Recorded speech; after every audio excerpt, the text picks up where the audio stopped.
કિશનવાડી છે અમારી ને અમારે કચરા પેટી અહીંથી હટાવવી જોઈએ। અમારે કેવું છે મેયર અને કમિશનર એમને લાવી અને ઉભા કરો, 5 મિનિટ ઉભા કરો। ત્યાં અમે કેવી રીતે જીવે છે? અમારો બાબો એટલો બીમાર પડે છે, ઘડે ઘડે બીમાર પડે છે। 40-45 હજાર કઈથી કાઢવાનો? મારા છોકરા નીચે મોટી નોકરી નહીં છે। મા બાપ ને પાલે કે છોકરાઓને પાલે? હા, આ કચરા લીધે છોકરા નાઈ જાય છે, છોકરાને મેરેજ થતા નહીં, વસ્તી જોઈ છોકરાઓના ઘર કોઈ હારવા આવતું નહીં, છોકરા અમારા કુવારા ફરી રહ્યા, છોકરીઓ કુવારી ફરી રહી। તમારે શું કરવાનું?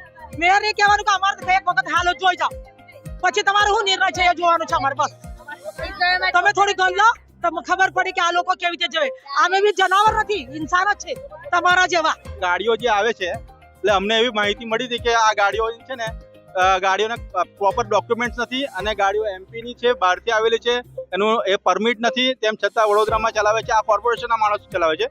આ જે કોન્ટ્રાક્ટર છે એ કોર્પોરેશન મિલીભગત છે અને અમે પોલીસને ઇન્ફોર્મ કર્યું, પોલીસે ગાડીઓનું ચેકિંગ કર્યું, એની પાસે લાયસન્સ નથી, ગાડીના કાગળિયા હાલ એમની પાસે નથી, તેમ માત્ર 500 રૂપિયાનો દંડ કરીને છોડી મૂકવામાં આવે છે।